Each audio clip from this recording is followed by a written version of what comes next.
irmão, minha irmã, sente-se, tome lugar, prepara o teu coração e esteja aberto ao que Deus pode ministrar ao teu coração nessa manhã. Abra sua Bíblia no Salmo de número 19. E hoje a palavra para mim é uma aventura. Porque o texto que nós vamos ler, dessa vez eu não vou fazer uma exposição desse texto. Por mais que eu adore exposições bíblicas, eu gosto de abordagens de texto expositivo, mas hoje esse texto é para nós um pretexto para pensarmos sobre um problema muito maior. Salmos de número 19, versículos finais, ali, no finalzinho do Salmos, versículos números 12 e 13. Abra sua Bíblia. Salmos, capítulo de número 19.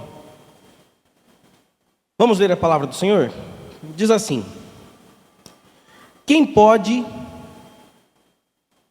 É isso mesmo? Isso mesmo. Quem pode entender seus erros? Purifica-me tu das falhas secretas. Em outra tradução que eu tenho aqui, o versículo 12 diz: quem pode ver os seus próprios erros? Purifica-me, Senhor, das faltas que cometo sem perceber. E o texto continua: guarda o teu servo também dos pecados que possuo por vontade própria, e não permita que eles dominem a mim, e assim serei uma pessoa reta e ficarei livre do grave pecado de desobediência. Estamos na série De Dentro para Fora, e eu queria aqui dizer para você que tem sido uma grata surpresa as meditações em cima desse tema, de dentro para fora. Primeiro motivo é porque nós temos a ideia de que as coisas são visíveis apenas naquilo que é externo, e de que o peso externo das coisas afeta muito mais a realidade do que as coisas internas. Por exemplo, se nós falarmos aqui sobre condutas retas cristãs, é muito difícil que nós possamos repreender a maior parte dos cristãos que fazem parte da nossa comunidade. Aquilo que é posto no público, é transformado no público, é muito diferente, às vezes, dos dilemas e das batalhas internas que nós passamos na vida privada e na nossa mente e no nosso coração. Transformações externas, elas, embora chamem mais atenção, embora elas pareçam ser o objetivo da vida cristã, elas não resumem o que de fato significa andar com Deus, obedecer ao Senhor e viver uma vida santa. Porque a maior parte do impacto do Evangelho são transformações que acontecem de dentro para fora.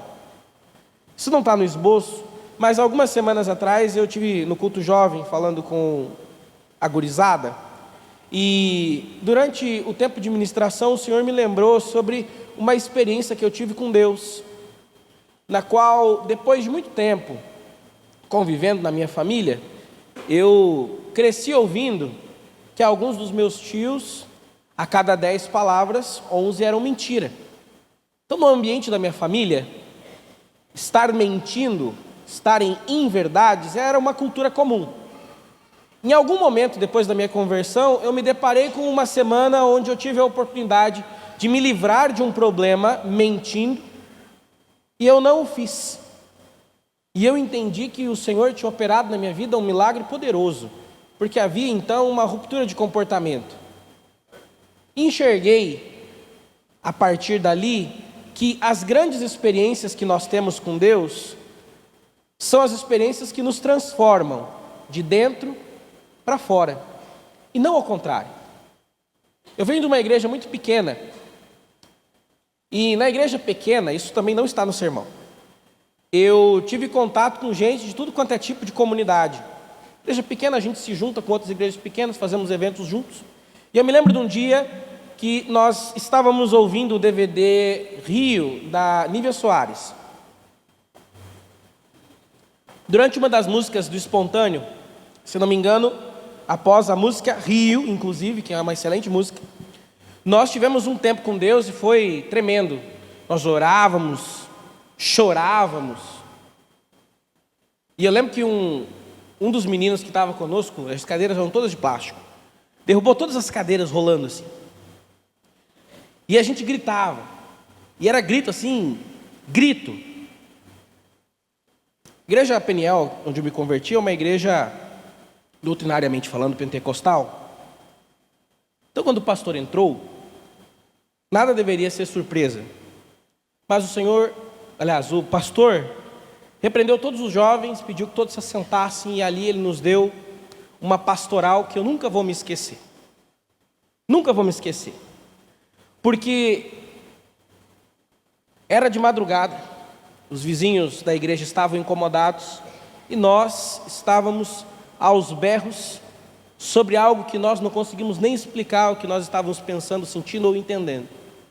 Então o pastor me ensinou uma coisa muito importante. As grandes ações do Espírito Santo acontecem nas mudanças internas que nós temos, muito mais do que nos alvoroços das nossas experiências externas. Por algum motivo, as nossas expectativas ficam nas experiências externas e não nas transformações internas. Dado isso, agora sim eu queria falar sobre o tema dessa manhã, que é buscando as informações no lugar errado. O tema da palavra de hoje, procurando no lugar errado. O Salmo de número 19 que nós lemos tem um trecho que sempre me intrigou. Por que existem pecados que nós cometemos de forma intencional e pecados que nós cometemos sem perceber? Por que existem pecados que nos assolam e pecados que a gente faz por vontade própria? Essas coisas vão se conectar agora. Vou contar mais uma experiência. Talvez você já tenha participado de algum culto onde o pastor disse: você quer entregar a sua vida a Jesus? Você deseja viver a transformação? Então venha aqui e rasgue suas revistas pornográficas, coisa que já não tem muito hoje em dia. Venha aqui e jogue suas drogas, jogue aqui aquele seu vício material e entregue aqui no altar e Deus vai fazer algo novo. Você já viu experiências assim? Eu já participei de experiências assim. E dentro desse tipo de experiência, eu já abdiquei de coisas, buscando abandonar pecados, que por mais que eu tenha me esforçado ali no meu compromisso, e tenha sido extremamente firme nas minhas convicções durante as orações, durante o apelo, me deparei com o mesmo erro acontecendo repetidas e repetidas e repetidas vezes. Porque existem pecados que são confessados ceia após ceia, culto após culto, com aconselhamentos pastorais ou não, mas eles acabam sendo recorrentes. Porque por mais que alguém nos recomende uma rotina de intensa leitura bíblica, de abandono de uma prática externa muito clara, mesmo assim parece que o pecado, ele bate e ele volta de novo. Você já se deparou assim? Atado a algo mais uma vez? E aí a gente sabe que quem permanece em pecado, o crente não é assim. O crente luta para não pecar. Então, por que o pecado é recorrente? Eu não sou crente, as dúvidas vêm à mente. A gente duvida da salvação, a gente duvida do poder de Deus, a gente duvida da experiência que nós tivemos naquele dia. E nós estamos mais preocupados com aquilo que está para fora do que o impacto interno das nossas decisões. Porque, se a gente for ser bem honesto, é muito mais prático e simples para resolver o problema da pornografia que nós rasgássemos e queimássemos a nossa coleção de revistas adultas. De que nós simplesmente colocássemos um bloqueador de DNS e não pudéssemos mais acessar o site X, Y e Z. Mas se você luta contra a pornografia, você sabe que esse passo não é suficiente. Parece que se livrar do problema externamente não resolve o problema interno. A luta ainda está ali. Os problemas permanecem. Por quê? Porque as grandes mudanças acontecem de dentro para fora. Quando nós tentamos vencer as batalhas pelo nosso mero esforço, de obedecer aos mandamentos de Deus, mais cedo ou mais tarde nós seremos derrotados.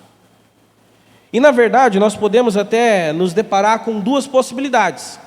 Ou nós seremos extremamente rígidos com tudo e com qualquer lei da parte do Senhor, a fim de que nós não pequemos, ou então nós tentaremos ser de alguma forma mais engajados, mas não tão legalistas, mas mesmo assim o pecado voltará a bater a nossa porta. Como que a gente lida com esse dilema? Bom, para isso, vamos ao primeiro ponto. Pode passar o slide. Você quer seguir Jesus? Seguir Jesus implica uma mudança nos nossos paradigmas. Que palavra difícil, né?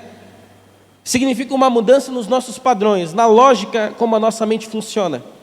Seguir Jesus significa que nós passaremos então a olhar para mais coisas do que aquilo que nós simplesmente fazemos.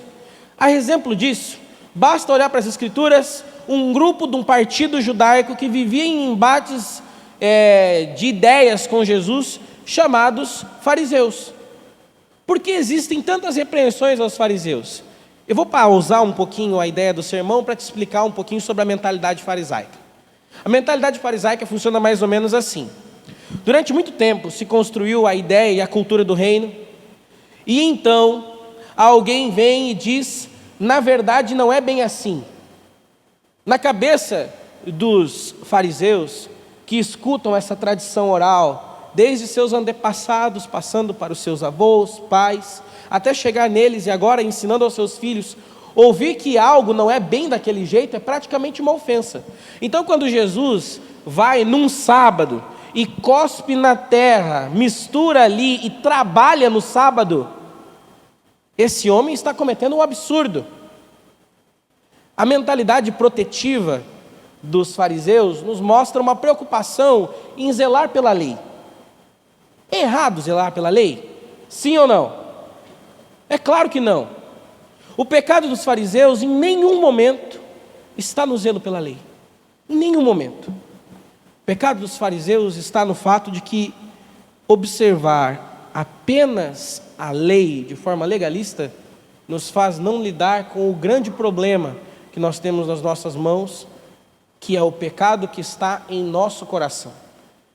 O grande problema do crente moderno e do crente que hoje em dia consome essa teologia terrível e nefasta, que diz que Deus é bom e você é demais, ele acha que resolvendo problemas pontuais, ele vai se tornar alguém melhor, mas ele não entende sua natureza caída. Então, por não se enxergar como alguém indigno, ele se enxerga como alguém digno. E por se enxergar como alguém digno, ele acha que ele dá conta do pecado simplesmente resolvendo a parte externa e não lidando com o problema interno. Então, agora, a gente vai entrar sim no próximo ponto, que é onde nós começamos a discutir de fato os princípios sobre a transformação, que começa de dentro para fora e enxergar por que nós estamos olhando para o lugar errado. O que é o pecado? Nós vamos trabalhar com duas hipóteses, duas ideias. É a transgressão dos padrões bíblicos e a transgressão da lei do amor. O primeiro item se refere a padrões morais que a Bíblia nos apresenta. Por exemplo, é notório que se eu agredir alguém, eu estou em pecado, sim ou não? Sim ou não? É óbvio. Se eu transar com outra mulher que não é a minha esposa, eu estou em pecado, sim ou não? Código moral bíblico, simples. Mentir, pecado? Simples. Roubar é pecado? Simples. É tão simples lidar com o pecado quando nós observamos apenas uma parte do problema. A transgressão aos padrões bíblicos, eu acho que é o momento mais simples do nosso discipulado, porque nós entendemos de forma mais didática e aprendemos a lidar como uma criança com as regras do pode e não pode.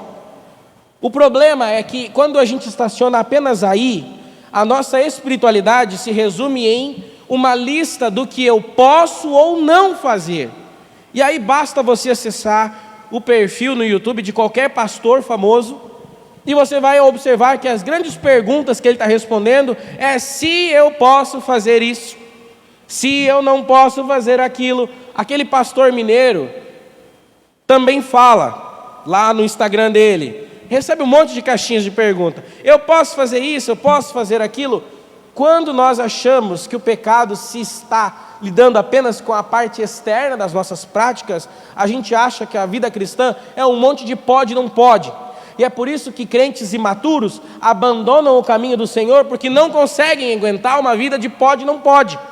Uma vida de dependência de alguém, vulgo pastor ou líder, que vai ter que dizer pode, não pode, pode, não pode. E assim nós vivemos a nossa vida igual criança.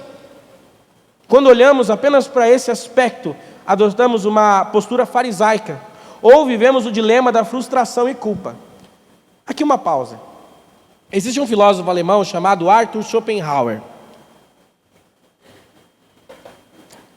Um dos conceitos filosóficos dele está o pêndulo. O pêndulo de Schopenhauer vai da frustração à dor. E é mais ou menos assim. Eu acho que eu já dei esse exemplo. Quando eu era criança, eu sempre quis um videogame. Eu era louco para ter videogame. Nunca tive. Minha mãe nunca teve condições de me dar. Então eu vivia querendo videogame. Então eu vivia a frustração. A dor da frustração. De não ter aquilo que eu gostaria de ter. Por outro lado, quando eu fiz 25 anos, eu consegui comprar o meu primeiro videogame. E aí você pensa, joguei muito? Não. Eu carrego ele na minha mochila na esperança de ter um tempinho numa fila de banco para jogar Mario. Até hoje não consigo. Você já viu criança, quando pede um brinquedo, você dá o brinquedo e depois ela larga o brinquedo, nunca mais pega? Minha filha tem vários mordedores e brinquedinhos de plástico, mas ela gosta dos controles remotos, das tampas de Tupperware. E quando eu dou a tampa de Tupperware, ela larga e ela quer agora os brinquedos dela de borracha. O ponto é que a nossa vida, de acordo com Schopenhauer, ela vai do tédio à frustração. Tédio porque nós temos aquilo que queríamos e agora temos uma crise existencial, e frustração porque nós queremos ter algo que nós não temos. Nós podemos andar assim em relação ao pecado quando nós pensamos apenas nas transgressões dos padrões bíblicos. Quando nós estamos preocupados apenas com o pode e não pode, nós vamos viver uma relação de frustração e tédio, porque nós vamos estar balançando para lá e para cá sobre os nossos erros. Resolvendo apenas essa categoria de pecado, nós não vivemos a transformação de dentro para fora, mas apenas uma transformação externa. É por isso que é fácil existir no meio cristão o hipócrita. Porque ele vai fazer tudo o que está dentro do código moral bíblico, externo, de padrão moral, de comportamento, mas por dentro ele ainda é uma pessoa que não entendeu a condição dele como pecador. Ele não entendeu a forma como ele tem que lidar com a esposa, a forma que ele tem que lidar com os filhos, qual é a cultura que ele tem que implementar, no que ele vai ter que abrir mão, que o evangelho não é sobre conquistar palácios, riquezas e tudo mais, que o evangelho não é sobre eu sou cabeça e não cauda. A gente lida com essas dinâmicas de forma imatura porque nós ainda não entendemos o problema, porque a gente está preocupado só com o pode e não pode. Esse é um dos grandes problemas de observar apenas a primeira parte do pecado. Mas existe uma segunda parte do pecado que nos afeta igualmente. Igualmente não, eu vou ousar aqui em relação ao autor e dizer que nos afeta completamente, e esse é um local onde realmente está o problema. Existe a transgressão da lei do amor.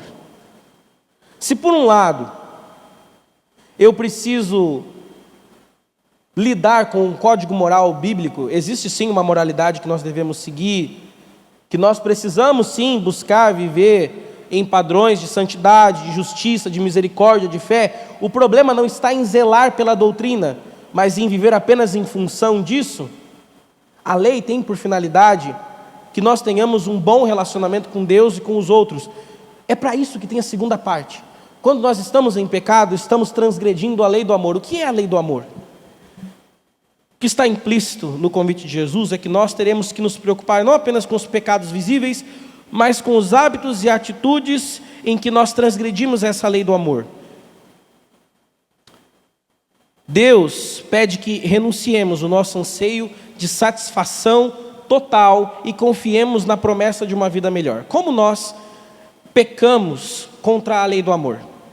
Nós pecamos contra a lei do amor quando nos nossos relacionamentos, quando na forma que a gente interage com outras pessoas, como na forma como nós lidamos com outras pessoas, nós vivemos relacionamentos de autoproteção.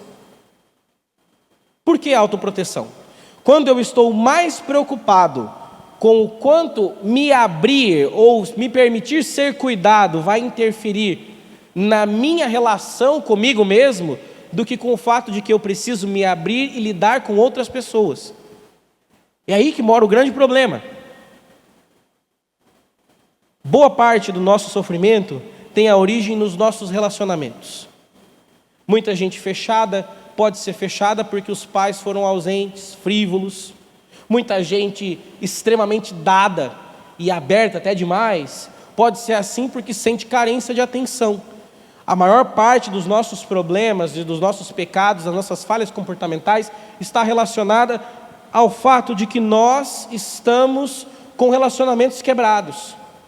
E aí as nossas atitudes inteiras são para nos proteger de mais relacionamentos quebrados.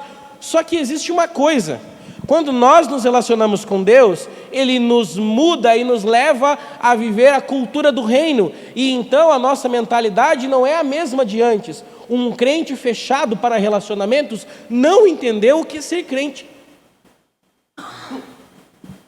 Um crente que não entende a necessidade de se relacionar e se integrar, que acha que está tudo bem apenas participar das programações da igreja, de não lidar com os seus pecados, de não abrir os problemas de sua vida pessoal, de não encarar os conflitos da vida, ele está sim em pecado, por mais irrepreensível que ele seja nas transgressões dos padrões bíblicos. Veja só, imagine que uma igreja é pastoreada por um pastor extremamente bem relacionado e político. Ele é alguém que está sempre conversando com todo mundo, buscando ouvir as ideias de todos. Durante uma assembleia, com decisões importantes, ele é um conciliador, escuta a todos os lados, está sempre agregando a todo mundo. Suas opiniões são sempre brandas, ele nunca é alguém que vai confrontar alguém de forma objetiva. Sempre as suas palavras de dureza são muito mais de senso comum, de um entendimento mais amoroso e afetivo. E talvez você olhe para um pastor com essa postura e enxergue nele alguém equilibrado e que não está em pecado. Mas esse tipo de comportamento, que também pode se desdobrar na vida de muitas pessoas de outras formas, pode denotar uma dificuldade de lidar com a rejeição dos outros. Mudar os nossos comportamentos, amenizar as nossas palavras, as nossas opiniões, quem nós realmente somos, para que seja mais palatável para os outros, é uma forma de evitar conflitos. Você conhece gente que foge de conflito? Gente que quando vê um conflito chegando, sai correndo, dá uma voltinha, dá um jeito, mas nunca acaba lidando com o fato de que está sendo confrontado? Fugir de conflitos mostra o pecado da autoproteção. Uma vontade de se privar de passar por qualquer tipo de desconforto com outras pessoas, custe o que custar. Gente que se modela, se torce, se dobra externamente por conta de outros, não vive uma transformação interna, não vive os conflitos de ter que dar conta de honrar com os seus ideais, com aquilo que acredita, sendo a outra pessoa favorável às minhas ideias ou não. Então, para ter a simpatia de todos, eu adoto um discurso mais moderado, mais brando, mais político. Pessoas assim têm dificuldade de dizer não, têm dificuldade de mediar e resolver conflitos, porque tudo que ele quer é que fique tudo bem, fique aqui todo mundo juntinho, está tudo bem. Acontece que o próprio Senhor Jesus, quando aborda as pessoas, não existe na fala do Senhor Jesus, falando com os fariseus e com aqueles que são legalistas, uma preocupação do Senhor Jesus de agregar os fariseus. Ah não, mas é a lei também, vem cá, vamos andar junto comigo. Jesus age com eles de forma firme e constante. O ponto é que para a gente ser firmes e constantes, nós precisamos lidar com os conflitos. Se privar de relacionamentos conflituosos, de não lidar com os problemas do casamento, de não falar com as pessoas que estão magoadas, de não ver os problemas dos filhos, de não se inteirar sobre os dramas e as dificuldades das pessoas da nossa casa, mostra um interesse muito maior em nós mesmos do que no outro. Isso não é cristianismo. Isso é qualquer outra ordem de experiência religiosa menos cristã. Não existe experiência cristã na particularidade dos nossos sentimentos e das nossas prioridades. Cristianismo se faz partilhando dor e sofrimento. Mais anteriormente na série, nós vimos que é inevitável a dor e o sofrimento. Esse papo de que nada de ruim vai acontecer com o crente, vai dar tudo certo quando você andar com Jesus, olha, as coisas vão ser só boas. Isso é mentira. Andar com Jesus significa assumir uma postura diferente do mundo. Isso já vai fazer com que você tenha que se posicionar. Não dá para ser político nisso. Não dá. Não dá. O pecado da autoproteção nos faz abrirmos mãos de princípios e valores que são caros e importantes para nós e para as Escrituras. Certa vez eu ouvi um pregador dizendo: quem não muda de comportamento, muda de doutrina. É muito mais fácil mudar de igreja. É muito mais fácil eu trocar de comunidade, porque aqui a experiência religiosa não é do jeito que eu quero, porque aqui o pastor não trata do assunto XYZ. Certa vez eu ouvi uma crítica que uma ovelha fez à sua antiga igreja e dizia: o pastor da igreja X não tem visão de reino. É acusação pesada. Qual é a sua visão de reino, minha irmã? A minha visão de reino é que nós deveríamos ter uma escola. A igreja do antigo pastor dela tinha um dos maiores centros de reabilitação que eu já tinha visto. Milhares e milhares de pessoas foram transformadas por meio daquele trabalho.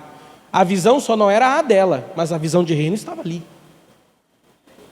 Quando nós estamos mais preocupados com os nossos paradigmas pessoais, com as nossas autoproteções, nós pecamos porque nós nos afastamos dos outros por causa disso. Se por um lado a gente tem, no meu exemplo, um pastor super flexível e político, você talvez já deve ter ouvido falar de pastores inflexíveis e autoritários.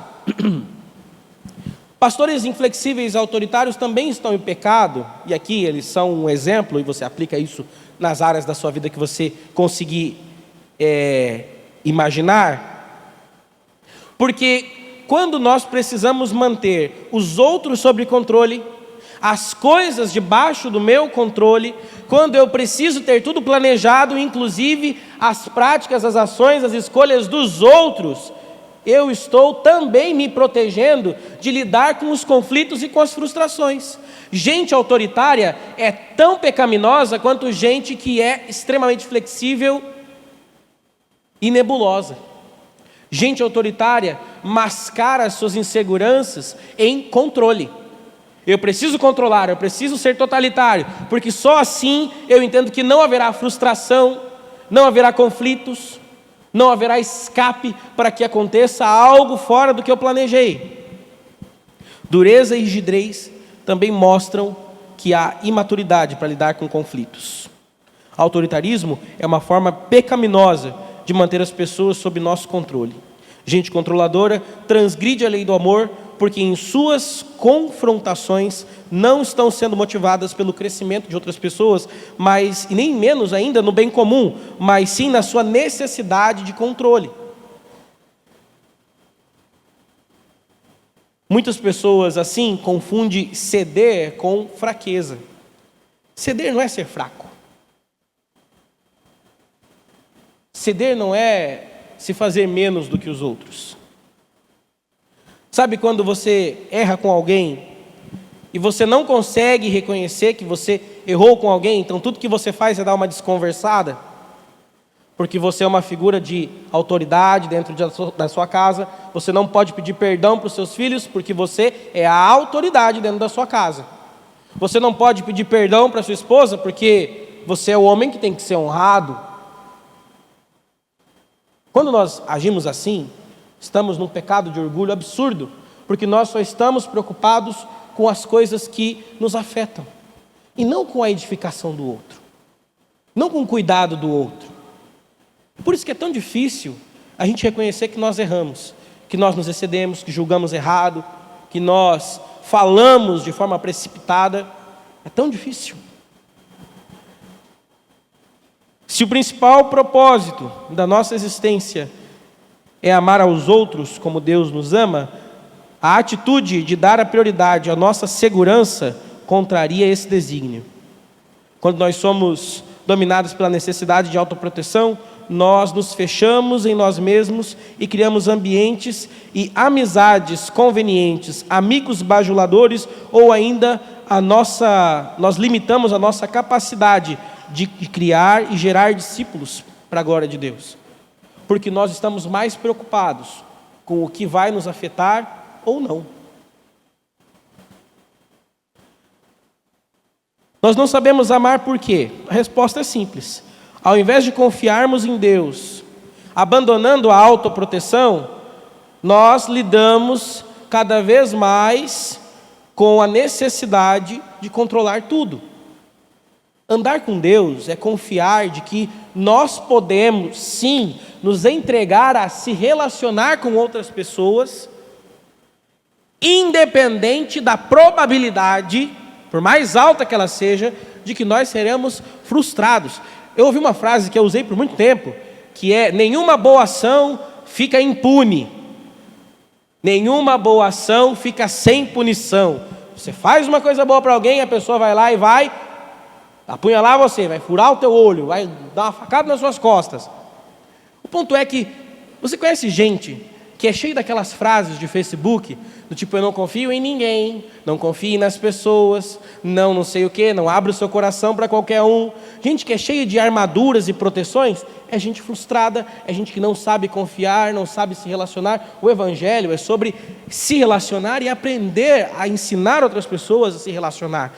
É se abrir, é uma transformação que começa de dentro para fora. É óbvio que o óbvio vai precisar ser dito. Eu não estou dizendo que se você conhece, moça solteira, um rapaz que é nitidamente tóxico, orgulhoso, abusivo, que você deva namorar com ele porque ele foi atrás de você, ou porque ele é bonito, sei lá. Eu não estou dizendo isso. Nós devemos sim também ter maturidade de julgar relações que são danosas e deletérias, mas também precisamos nos abrir a nos relacionar. Crente que fica encerrado dentro de casa, que não tem relacionamento, que não discipula, que não se envolve com outros crentes, está vivendo outra religião. Não é cristianismo. Não é. Não existe cristianismo de vir aqui, tocar no louvor e ir embora. Isso não é igreja, isso é show. Não existe cristianismo de participar de culto. Culto é para o Senhor e é muito subjetivo. Isso não é viver em comunidade, isso é participar de um grande ajuntamento. É uma bênção, mas isso não é cristianismo. Cristianismo é partilhar a vida. Só que para isso acontecer, nós precisamos romper as barreiras de autoproteção que nós colocamos, que nos impedem de nos abrir a relacionamentos e, a pior parte de tudo, a servir pessoas quebradas. A gente se defende tanto dos outros que nós não conseguimos servir aos outros que precisam de transformação. Nós não ouvimos o problema de ninguém, nós não partilhamos com ninguém, nós não oramos por ninguém, a gente não está nem aí se a prima, a filha de fulano morreu. Nós não estamos nem aí. Nós não estamos nem aí se fulano está passando por um aperto, se fulano está lidando com o pecado e tem dificuldade com aquilo. É muito mais fácil nós participarmos das programações e mandar o famoso Deus te abençoe.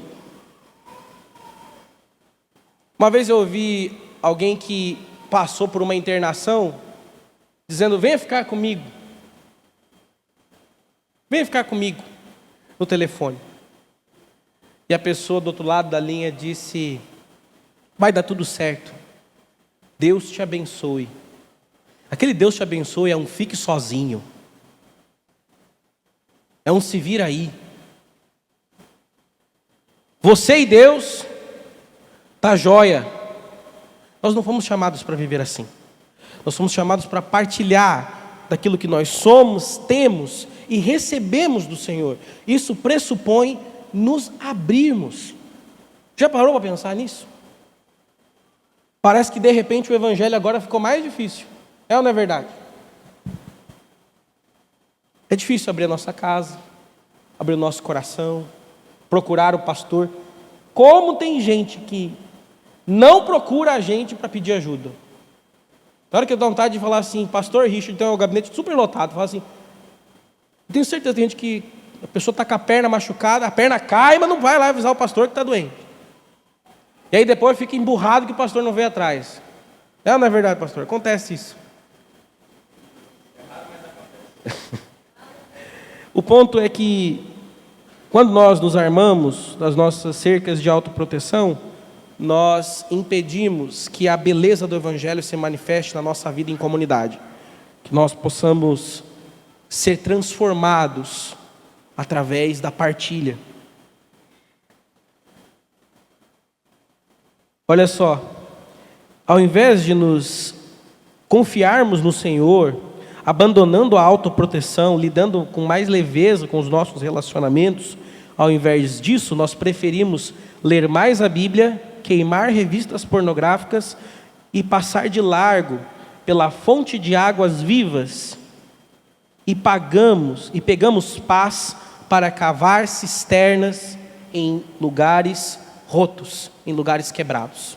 Olha só, nós preferimos vir aqui, fazer uma campanha, uma oração, com uma participação externa, de uma intenção interna que não está acontecendo, do que de fato sermos liberados para nos relacionar com as pessoas. Nós preferimos estar nas nossas cercas de autoproteção do que confiando em Deus e bebendo da fonte de água viva que nos protege e nos ensina a lidar com as rupturas nos relacionamentos que nós teremos. O crente maduro, quando é ferido por outra pessoa, a sua segurança está no outro ou está em Deus?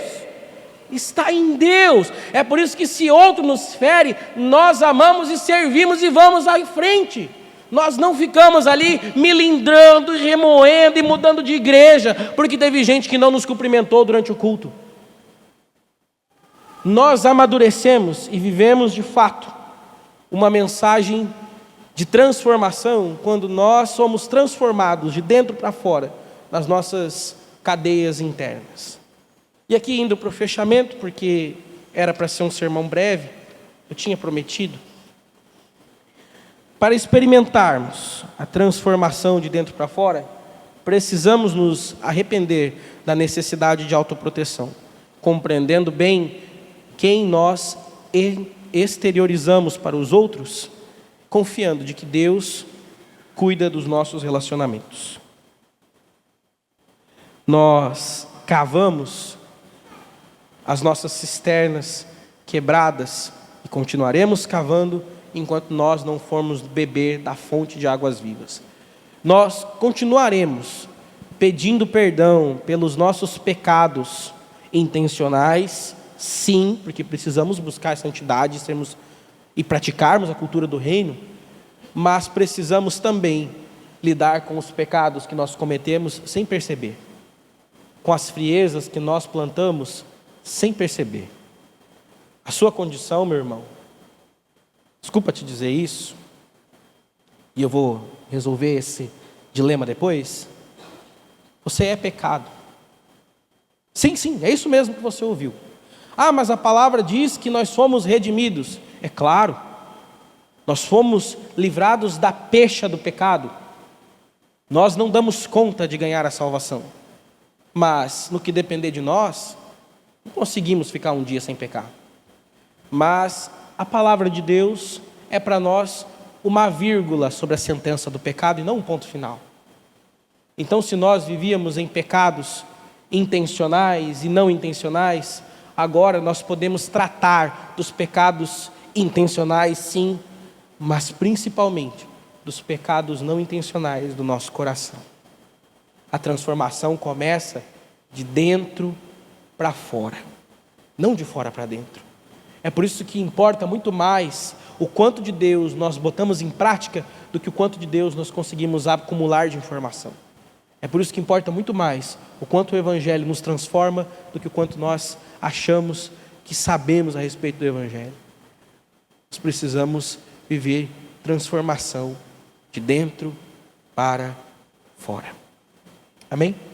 Se você acredita nisso também, fique em pé no seu lugar. Nós vamos orar ao Senhor. Meu irmão, sejamos francos. Feche seus olhos aí no seu lugar. Existem coisas na nossa vida, mágoas que nos trancam nos nossos relacionamentos, pecados ocultos que nos fazem mudar a forma como a gente lida com os outros. Existem vergonhas que a gente não tem a pachorra de sentir, a gente não tem coragem de sentir vergonha, de lidar com a responsabilidade pelos nossos erros, e nós vamos nos fechando e nos escondendo atrás de imagens que nós montamos, do que nós gostaríamos de ser, mas você e eu sabemos que na verdade não é assim. Existem coisas dentro de nós que precisam ser transformadas. Se hoje você quer orar por isso, pedir para que o Espírito Santo fale com você, para que o Espírito Santo transforme você de dentro para fora, para que Ele te mostre as coisas em que você tem ferido a lei do amor, esse é o momento de você colocar a sua mão no seu coração e pedir para que Deus transforme verdadeiramente a sua vida de dentro para fora, porque quando nós mudamos de dentro para fora, nós fomos mudados. Quando nós mudamos de fora para dentro, é apenas a aparência. Quando vai chegar no nosso coração as mudanças de fora para dentro? A resposta é: patinaremos mais uma vez em cima do pecado. Agora oramos. Senhor Deus, nós colocamos diante do Senhor, cada um de nós, os nossos pecados, as coisas que nos afligem e que nos trancam em ciclos infinitos, porque no fundo o problema está dentro do nosso coração. E agora nessa manhã, talvez sem a luz baixa do culto da noite, sem a música de fundo do culto da noite, sem todo o ambiente propício para as nossas emoções, nós pensamos agora sobre tudo que nós temos dentro da gente, que nos faz viver distantes da transformação verdadeira, e nós te pedimos: Senhor, entra, mostra o que nós precisamos mudar, para que nós possamos viver transformação genuína de dentro para fora. Nós não queremos mais viver como antes, com os mesmos ciclos, de novo voltando nas mesmas brigas, nas mesmas crises, nos mesmos problemas, nos mesmos pecados. Nós queremos tratar o mal lá na raiz, nas feridas que nós temos dos nossos relacionamentos, nas feridas que nós trouxemos lá de trás, agora para os relacionamentos que temos hoje, nas coisas que fazem a gente ser mágoa para outras pessoas e que fazem pessoas serem mágoa para nós. Eu quero colocar isso diante do teu altar e te pedir: faça transformação de dentro para fora, para que nós sejamos realmente transformados para a glória de Deus. É por isso que eu oro, que essa seja a nossa oração mais racional, que se nós não pudermos sentir absolutamente nenhum arrepio, mas que tenhamos consciência e tenhamos coragem de agir aquilo que nós entendemos, nós estaremos glorificando ao nome do Senhor. E eu te peço em nome de Jesus, age em nós, de dentro para fora. É por isso que nós oramos no nome do Senhor Jesus. Amém e amém.